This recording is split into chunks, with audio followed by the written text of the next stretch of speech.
இருந்துச்சுன்னா மருந்து போட்டு க்யூர் பண்ணிடலாம். ஆனால் மனசில் விழுற அடி தான் ஒரு மனுஷனை உயிரோடு இருக்கும் போதே சாகடிக்குது. அடுத்தவங்க பேசுகிற சின்ன வார்த்தைக்கு கூட ஏன் உடைஞ்சு போகிறீங்க தெரியுமா? ஏன்னா உங்கள் மனசோட சாவி உங்ககிட்ட இல்லை. யாராவது ஒருத்தர் உங்களை திட்டா அன்னைக்கு முழுக்க அழுது புலம்புறோம். வேலை போயிடுமோ, கடன் கட்ட முடியுமோ அப்படிங்கிற பயம் தூக்கத்தை கெடுக்குது. உங்களை யாராலும் அசைக்க முடியாத அளவுக்கு உங்கள் மனசை இரும்பு மாதிரி மாற்றிக்கோங்க அப்படின்னு சொல்லி புத்தர் சொன்ன அந்த 12 ரகசியங்களை பற்றி தான் நம்ம இந்த வீடியோவில் பார்க்க போகிறோம். சிங்கம் என்னைக்காவது நாய் குறைக்கிறதுக்காக நின்று பதில் சொல்லியிருக்குதா? அப்புறம் ஏன் அடுத்தவங்க பேசுகிற வார்த்தைகளையும் குப்பைகளையும் உங்கள் தலையில் ஏற்றிக்கிறீங்க? எந்த புயல் வந்தாலும் கலங்காத மனப்பக்குவத்தை அடைகிறதுக்கு புத்தர் காட்டின இந்த வழிகளை தான் நம்ம பார்க்க போகிறோம். வாங்க வீடியோக்குள்ளே போகலாம். கடந்த கால நினைவுகளில் வாழ்ந்தா மன அழுத்தம், டிப்ரெஷன் வரும். எதிர்காலத்தை பற்றி அதிகமாக யோசிச்சா பயமும் பதட்டமும் வரும். செய்கிற வேலையில் முழு கவனத்தை வைங்க. சாப்பிடும்போது உணவை ரசித்து சாப்பிடுங்க. நடக்கும்போது நடைய உணருங்க. இந்த நிமிஷம் மட்டும்தான் உங்கள் கையில் இருக்குது. அதுதான் உண்மையான பரிசு. உங்களை ஒருத்தர் கோவப்படுறாரா, திட்டுறாரா, உங்களை பற்றினது கிடையாது. அவங்க மனசுக்குள்ளே இருக்கக்கூடிய கசப்பு மற்றும் விரக்தியினுடைய வெளிப்பாடு. காற்றுல மிதந்து போகும்போது காலியான படகை போல மற்றவங்களுடைய விமர்சனங்களை கிராஸ் பண்ணிட்டு போகாத, மைண்டுக்கு எடுத்துன்னு போகாதீங்க. அடுத்தவங்க வீசக்கூடிய தேவையில்லாத குப்பைகளை உங்கள் மனசில் ஏற்றி வச்சுக்காதீங்க. பொருட்கள் மேலேயும் மனுஷங்க மேலேயும் நாம் வச்சிருக்கக்கூடிய ரொம்ப அதிகமான பாசம் தான் நம்மளுக்கு ஏமாற்றத்தை தருது. எதுவுமே நிரந்தரம் கிடையாது அப்படிங்கிற உண்மையை நீங்கள் உணருங்க. மனிதர்களை நேசிங்க, பொருட்களை பயன்படுத்துங்க, கிடைக்கிறத வச்சு சந்தோஷமாக வாழுங்க. ஆசைகளை லட்சியமாக மாற்றுங்க. அதுக்கு அடிமையாகிடாதீங்க. கலங்கிய தண்ணீரை அமைதியாக விட்டுட்டா சேறு தானாகவே அடியில் தங்கி நீர் கிளியர் ஆகிடும்.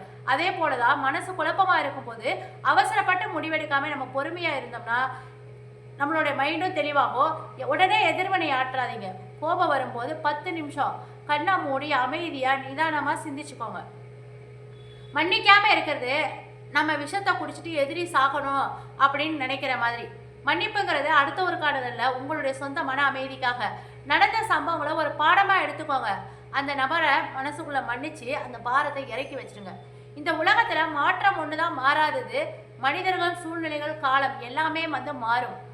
மாற்றத்தை எதிர்த்து நிற்காம ஓடும் நதியோடு சேர்ந்து நீந்த பழகுங்க. இழப்புகள் வந்தாலும் இதுவும் கடந்து போகும் அப்படிங்கிற மனப்பக்குவத்தை உருவாக்கிக்கோங்க. நாம் என்ன நினைக்கிறோமோ அதுவாக தான் ஆகும். மனம் ஒரு வளமான நிலம்.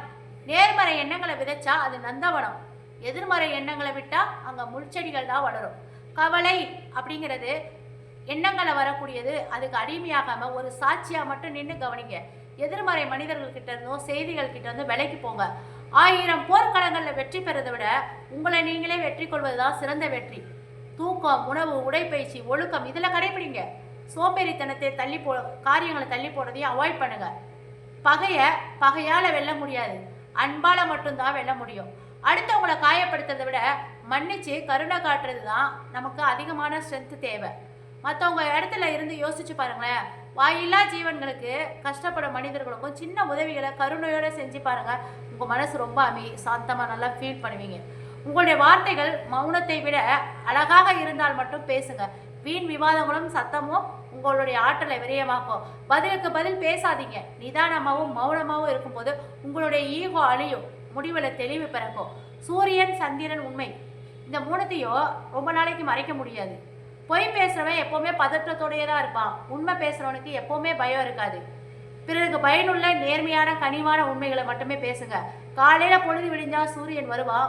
பொழுது மறைஞ்சிருச்சு அப்படின்னா சந்திரன் உதயமாவான். அதே மாதிரி தான் பொய் பேசிக்கிட்டே இருக்கிறவங்க ரொம்ப நாளைக்கு நல்லா வாழ முடியாது. உண்மை ஒரு நாள் ஜெயிக்கும். அது வெளிச்சத்துக்கு வரும். மேலே சொன்ன இந்த எல்லா நடைமுறைகளையும் நம்மளுடைய திறவுகோல் கீ என்ன அப்படின்னு பார்த்தீங்கன்னா தியானம் தான். தினமும் ஒரு 10 to 15 மினிட்ஸ் அமைதியாக உட்காந்து வெளியில் உள்ள ஒரு இயற்கை காற்றை சுவாசம் பண்ணுங்கள்.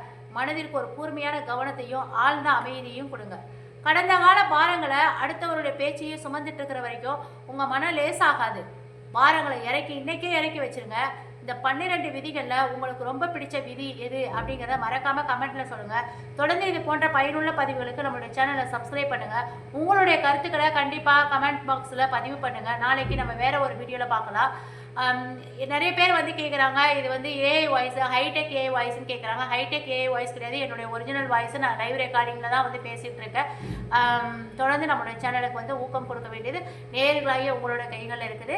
உங்களுடைய சப்போர்ட்டு தான் என்னுடைய வளர்ச்சியை அடுத்த பாதைக்கு எடுத்துகிட்டு போகும். அதனால் தொடர்ந்து ஆதரவு தரும்படி நான் உங்களை கேட்டுக்கிறேன்.